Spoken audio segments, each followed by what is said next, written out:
빌립보서는 바울의 고백이 굉장히 비중을 차지하는 서신입니다. 일반적인 서신들도 마찬가지지만 주로 로마서, 갈라디아서, 에베소서 이런 성경들을 보면 교리적인 진술이 비중을 많이 차지한다고 한다면 이 빌립보서는 감옥에 갇혀 있는 바울의 신앙 고백이 두드러지게 많이 나타나는 성경이라고 할 수 있죠.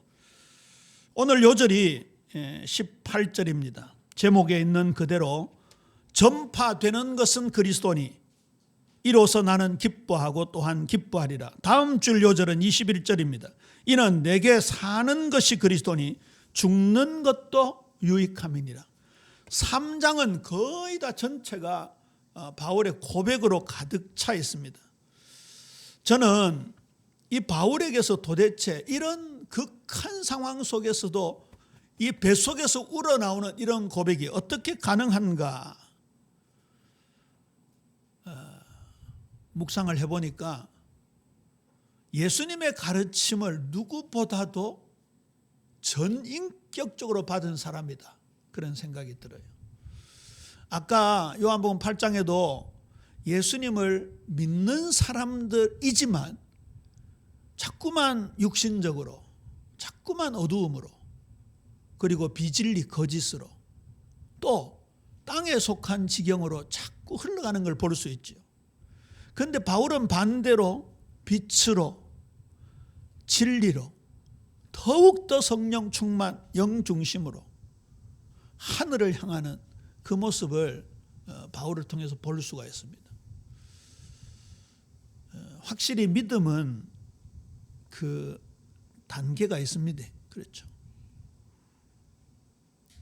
우리 예비 성도님들은 마당만 밟고 왔다 갔다 하는 성도가 아니라 정말 이 믿음이 이 우리의 마음판, 심년 깊은 곳에 뿌리 내려서 톡 건드려도 복음의 말씀이 나오고 복음의 생각이 나오고 그리스도의 사랑이 나오고 하나님의 은혜가 흘러 넘쳐야 될 줄로 믿습니까? 오늘 그 모델을 우리가 함께 보고 있는 거지. 지난주에 이 빌립보 교회의 탄생 배경을 함께 나누고 그 구성원들이 얼마나 믿음에 든든하게 서갔는가를 우리가 함께 보았습니다. 그러면서 오늘 본문은 바로 본론으로 들어오지요. 내가 감옥에 갇혔지만 걱정하지 마라. 오히려 그 감옥에 갇힌 것이 더 복음을 진전하게 만드는 축복으로 이루어지고 있다. 이거 진짜다. 걱정하지 마라. 그런 뜻이죠. 바울이 초대교회, 특히 빌립보 교회에 있어서는 거의 절대적인 위치를 차지하지 않았겠습니까? 그런데 그 바울이 감옥에 갇혔다. 이건요, 누가 봐도 멘붕이지요. 어린 성도들이 어찌 할 바를 몰랐을 겁니다. 그 사정을 너무나 잘 아는 바울이었습니다.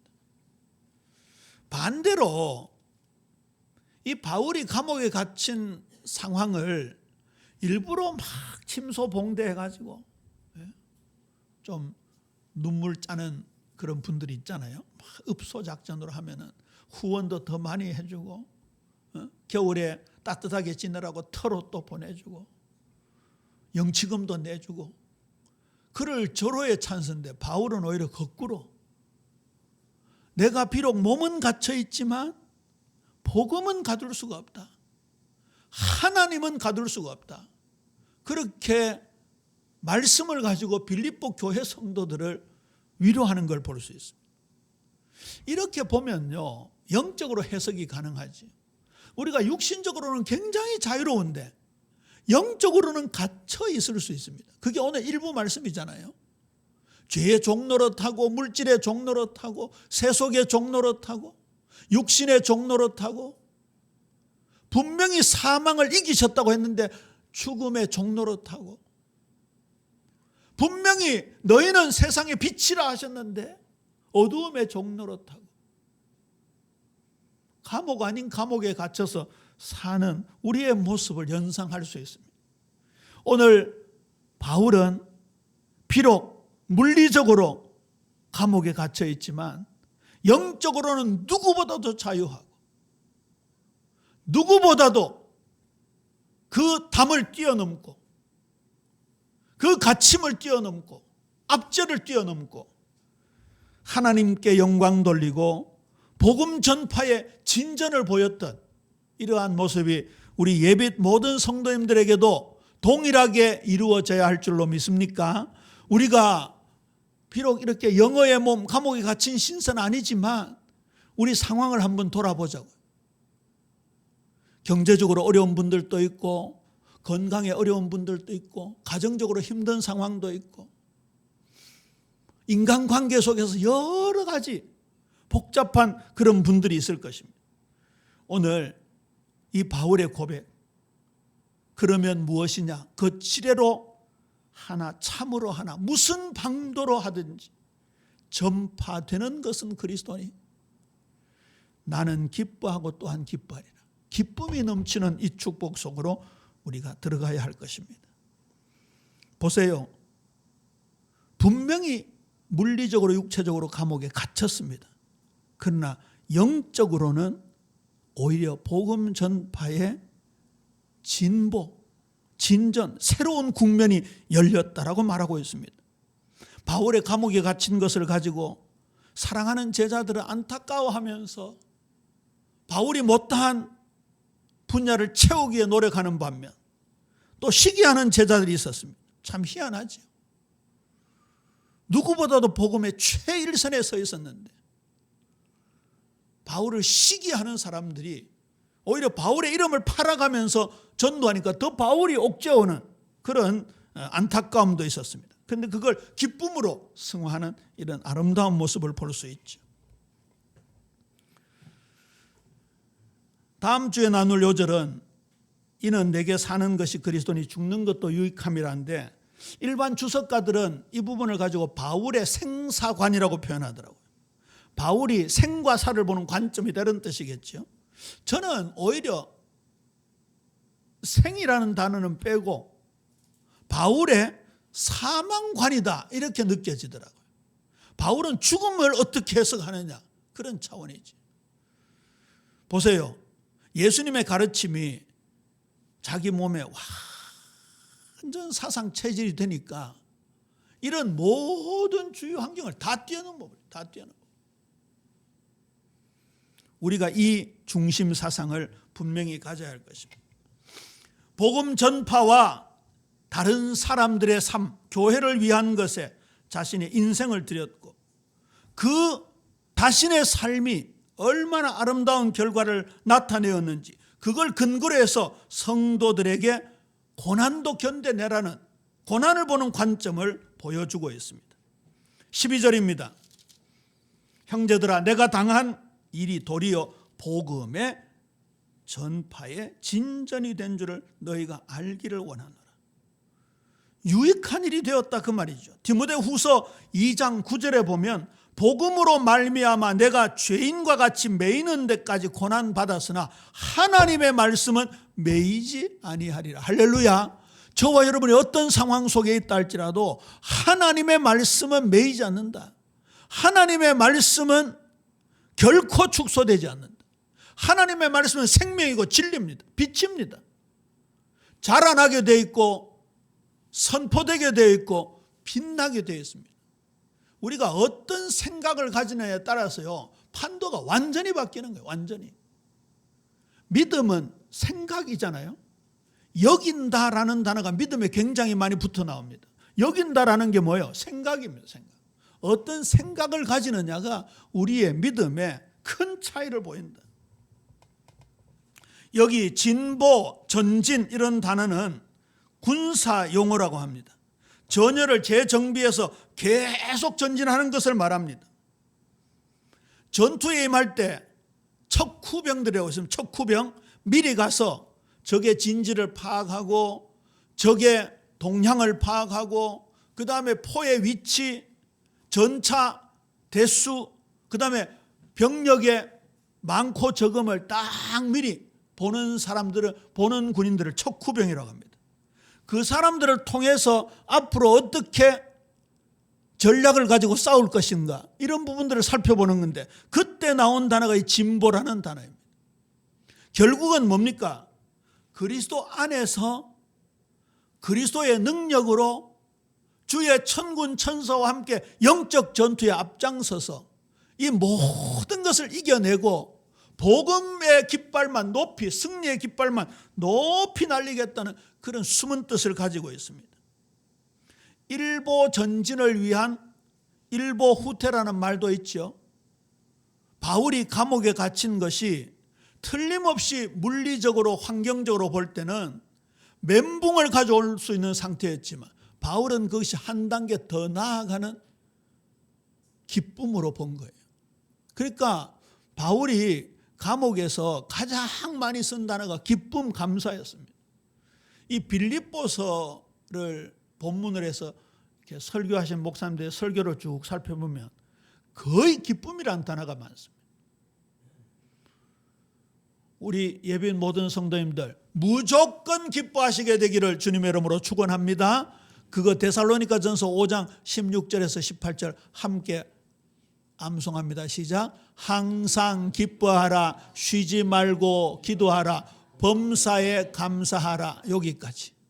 그 뒤에는 잘 모르시겠죠? 항상 기뻐하라, 쉬지 말고 기도하라, 범사에, 세 가지만 딱 기억해도 그것이 주님 안에서 하나님 아버지의 뜻임을 딱 기억한다면 그 신앙 생활만으로도 승리할 수 있잖아요. 그렇잖아요. 반드시 승리할 것이다. 이거 알라. 원문에 보면 문두가 그렇게 딱 돼. 이거 알라. 절대 딴 거 생각하지 마라. 나는 이미 승리했다. 하나님의 말씀은 매이지 않았다. 복음은 절대 가둘 수가 없다. 예수님을 죽이려 했던 유대인들과 제사장들, 서기관 바리새인들, 분명히 사단의 심부름하면서 예수님을 죽였지만 예수님은 죽음에 가두어 있지 않았습니다. 3일 만에 부활하셔서 우리의 구세주가 되시고 메시아의 심을 증명하고 하나님의 아들이심을 천명했습니다. 무덤은 예수님을 가두지 못했습니다. 감옥은 바울을 가두지 못했습니다. 우리가 그 동일한 복음을 가지고 있는 줄로 믿습니까? 절대 가두어지지 않습니다. 이유가 나옵니다. 13절. 이러므로 나의 매임이 그리스도 안에서 모든 시위대 안과 그 밖에 모든 사람에게 나타났으니. 첫 번째 이유입니다. 내가 감옥에 갇힌 것이 세상의 법을 어기는 범법 때문이 아니다. 그리스도 때문이다. 그렇기 때문에 이것이 오히려 복음의 진보가 되는 것이다. 저와 여러분이 그리스도 안에 있다는 사실을 결코 잊지 말아야 됩니다. 아까 우리 권사님께서 기도하셨는데 우리에게 진짜 자유가 주어졌잖아요. 진짜 자유. 그리스도 안이라는 단어가 어떤 면에서 우리를 옥죄는 것 같지만 그게 진짜 자유입니다. 제가 이 얘기 나올 때마다 들었던 예화가 있잖아요. 어떤 사람이 쇠창살을 붙들고 내게 자유를 달라 하면서 막 쇠창살을 막 이렇게 하는 장면이. 그러니까 꼭 감옥에 있는 것처럼 말이에요. 막 밖으로 빠져나가려고 자유를 달라, 자유를 달라. 그런데 줌아웃이라고 있잖아요. 카메라를 쫙 넓게 광각으로 쫙 찍은데 점점 넓게 보이는데 감옥 안에서 쇠창살을 열고 밖으로 나가는 모습이 아니고 감옥으로 들어가려고 하는 거예요. 지금 분명히 감옥 바깥에 있는데 감옥 안으로 들어가려고 하면서 불구덩이 안으로 들어가려고 하면서 자유를 달라 하는 거예요. 진짜 자유가 뭡니까? 몸의 자유가 아닙니다. 법적인 자유가 아닙니다. 물리적 자유가 아닙니다. 육신적인 자유가 진짜 자유가 아닙니다. 저와 여러분은 이미 그리스도 안에서 하나님의 진리와 은혜의 축복 안에서 참된 자유의 소유자임을 믿으시기를 주님의 이름으로 축원합니다. 바울은 그게 자신의 삶 자체가 돼요. 삶 자체.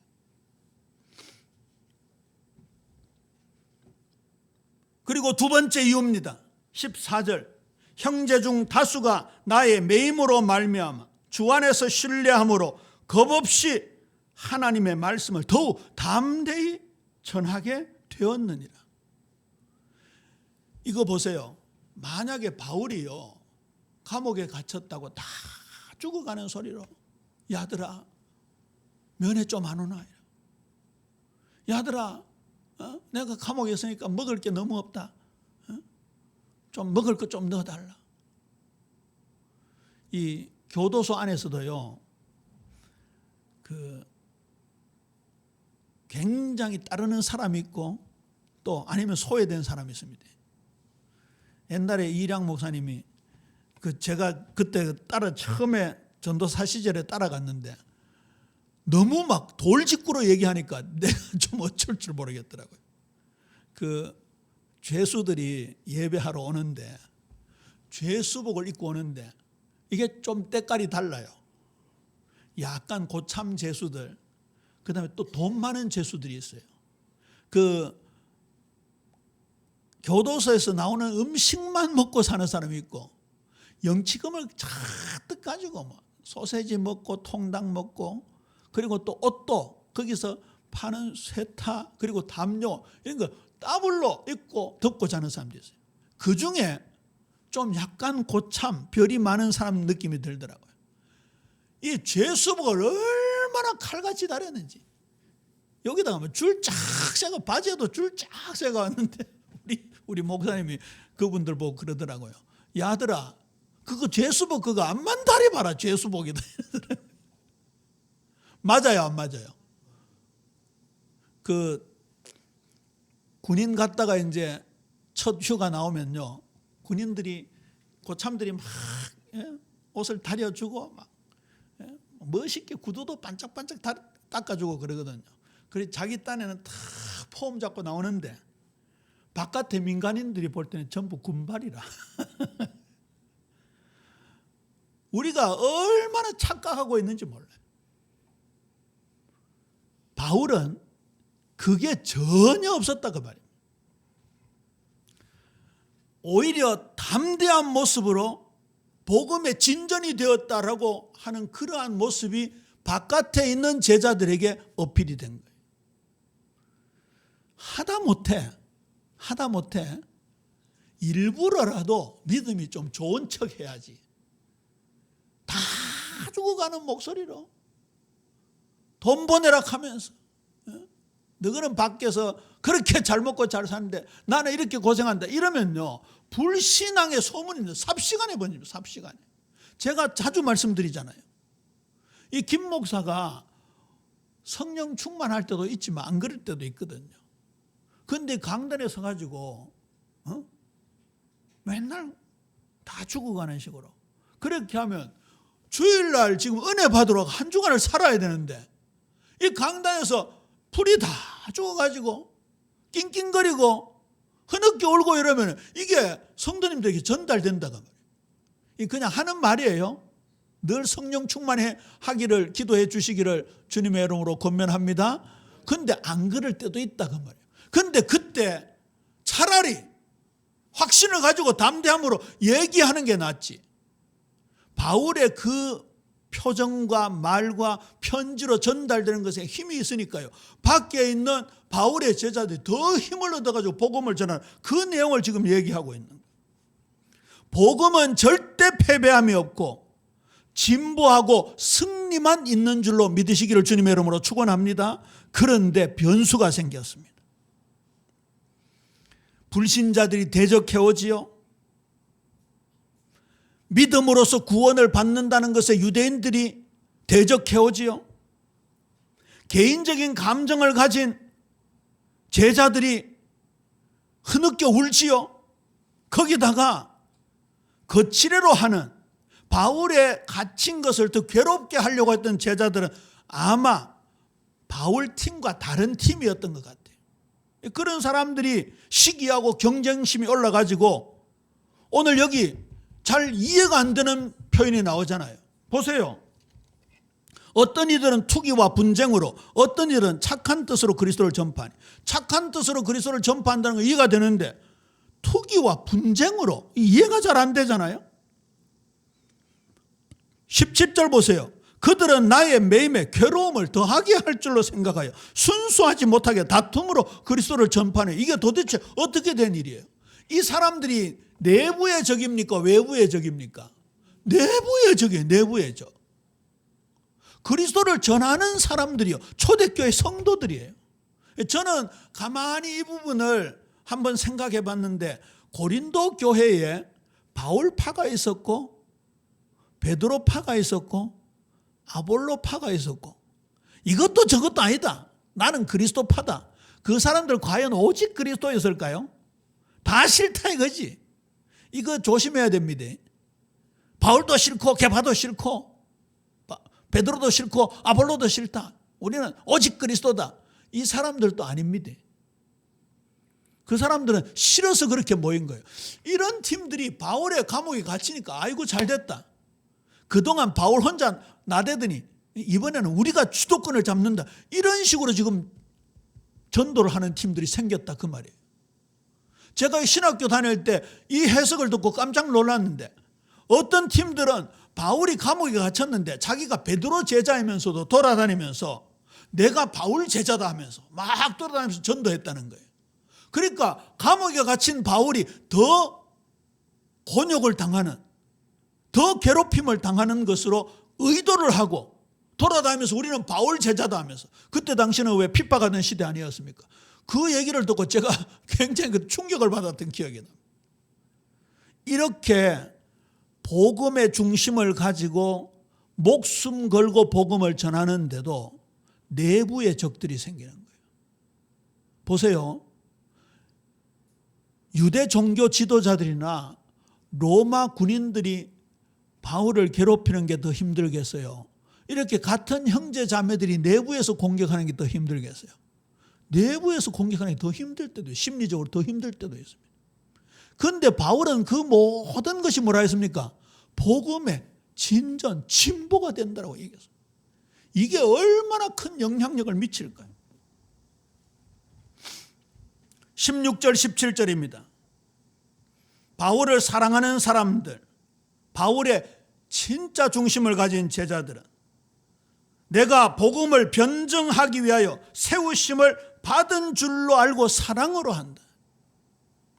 저와 여러분이 복음 전파의 삶을 온몸으로 살아야 되는데 정말 복음을 사랑하고 이 복음을 수호하기 위해서, 또 불신자들이 물을 때 이 복음에 대한 정확한 변증을 하기 위해서 이 복음이 내 삶의 실제가 되어지고 생활 자체가 되어지고 사상 자체가 되어지고 완전히 뿌리내야 될 줄로 믿습니까? 이렇게 될 때 우리에게 어떤 변수가 있든지 이 복음이 바울처럼 전파되는 거예요. 빌립보 3장 19절 우리 말씀 함께 볼까요? 앞으로 나눌 말씀입니다만 빌립보 3장 19절, 지난번에도 함께 말씀을 나누었습니다만 다시 한번 우리를 점검하는 차원에서 함께 읽지요. 시작. 그들의 마침은 멸망이요 그들의 신은 배요 그 영광은 그들의 부끄러움에 있고 땅의 일을 생각하는 자라. 지금 요한복음 강의하면서 우리의 신앙과 영적 상태, 믿음의 자세를 하나하나 점검하자고 했잖아요. 이거 정말 중요합니다. 오늘 2대지 3대지 본론 전에 1대지, 나는 어떤 영적 상태인가?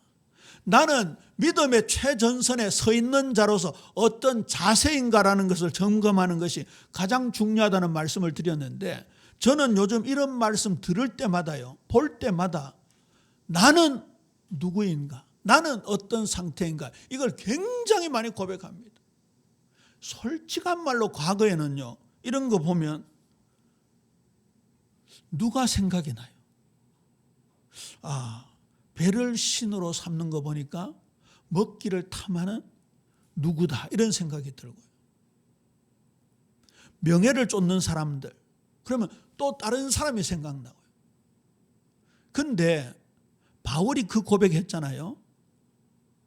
오호라 나는 곤고한 사람이 되었다. 이 사망의 몸에서 누가 나를 건져내려.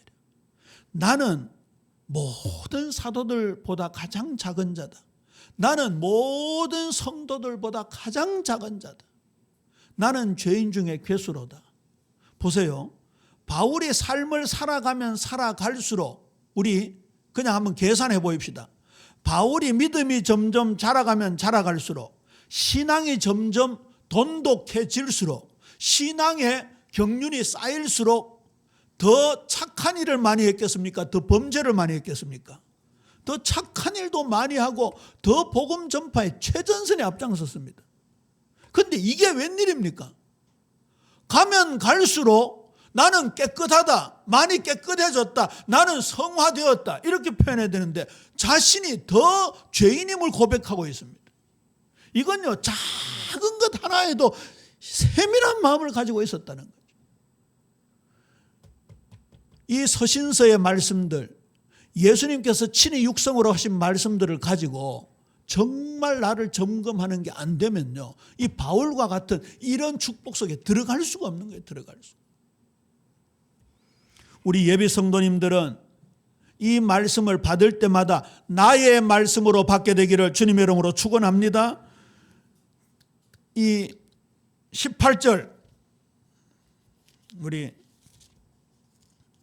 정말 두 번 읽었습니다만 다시, 이게 진짜 완전히 내게 못 박히도록. 18절 함께 읽습니다. 시작. 그러면 무엇이냐? 거칠애로 하나 참으로 하나 무슨 방도로 하든지 전파되는 것은 그리스도니 이로써 나는 기뻐하고 또한 기뻐하리라. 할렐루야. 이게요, 바울 반대파에 있는 사람들에게도 어떤 영향력을 미칠까요? 바울이 분명히 알았잖아요. 저 사람들이 거칠애로 외모로 하는지 계산돼 가지고 하는지 바울을 괴롭게 하려고 하는지 바울이 감옥에 있어서도 다 알았잖아요. 그거요, 인간적으로 생각하면요, 그 사람들 불러놓고 욕해도 그 사람들 할 말이 없는 거예요. 그런데 거칠애로 하나 참으로 하나 전파되는 것은 그리스도니 내가 기뻐한다. 이 말이 그들에게 들려졌을 때 어떤 반응을 보일까요? 저는 이 부분이 묵상이 되어지더라고요. 아마 처음에는 저게 미쳤냐? 아니 어떻게 감옥에 갇혀 있는 것도 억울할 텐데 우리가 자기를 더 괴롭게 하려고 거칠애로 지금 복음을 전하고 돌아다니고, 바울 제자가 아니고 베드로 제자인데 바울을 더 괴롭게 하기 위해서 우리가 바울 제자다면서 돌아다니면서 바울을 괴롭히고 있는데, 전파되는 것은 그리스도니 기뻐하고 기뻐한다. 기쁨을 얘기하고 감사를 얘기하는 거 보면 처음에는요, 아무래도 바울이 감옥에 갇혀 있다 보니까 돌았는가 보다 이렇게 생각했을 거예요. 그런데 가면 갈수록 아니에요. 가면 갈수록 바울의 중심이었던 거예요. 그 기쁨이 진짜였고 그 감사가 진짜였던 거예요. 그게요, 바울 반대파 사람들에게도 영향을 미치는 거예요. 이거 굉장히 우리에게 시사하는 바가 큽니다. 종류가 달라서 그렇지 우리가 예수 믿는 걸 방해하는 데는 큰 틀에서 예수 믿는 걸 방해하는 존재들도 있지만 아무것도 아닌데 억울하게 우리를 비난하거나 시기하거나 질투하는 사람들도 있습니까? 없습니까? 있습니다. 그때 그분들 앞에서 우리가 어떤 자세를 가져야 되는가가 굉장히 중요한 이 바울의 고백이에요. 많은 사람들이 세상의 방법대로, 본능대로, 주위의 여론대로 그렇게 살아가고 있지만 바울은 반대로 살죠. 반대로.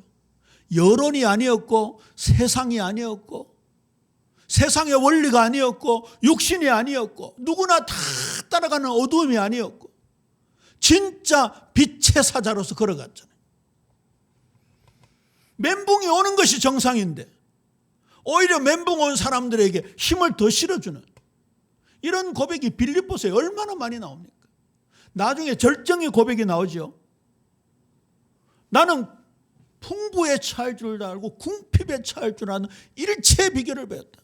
내게 능력 주시는 자 안에서 내가 모든 것을 할 수 있는, 앞으로 우리가 함께 나눌 말씀이죠. 이 감옥에 있는 사람으로서 어떻게 이런 말을 할 수 있겠습니까?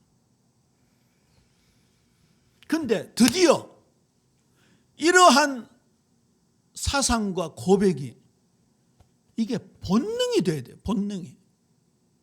오늘 배웠으니까 우리도 바울처럼 해보자.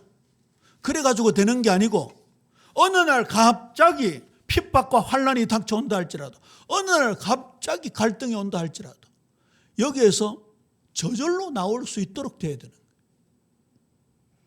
이거는 오늘 오전도 말씀드렸지만 예수님께서 이루어 놓으신 구원이 내 것 되게 하기 위한 누구의 역사입니까? 성령 하나님의 역사예요. 성령 하나님의 역사는 무엇을 통해서요? 우리의 기도를 통해서요.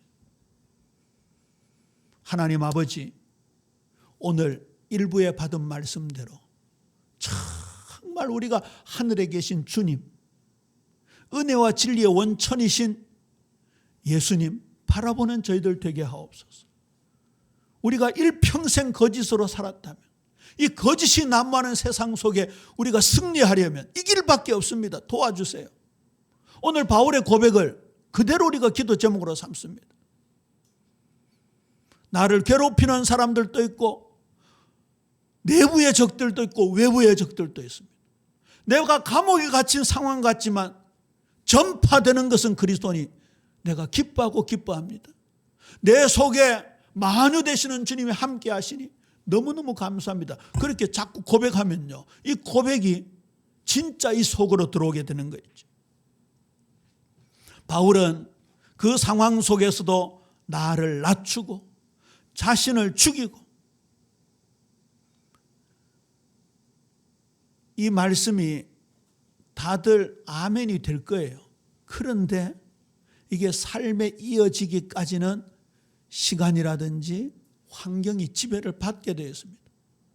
그 시간 환경을 뛰어넘는 성령의 강력한 역사가 우리 가운데 임할 때에 이 말씀이 내한테 완전 뿌리를 내리게 되는 거예요.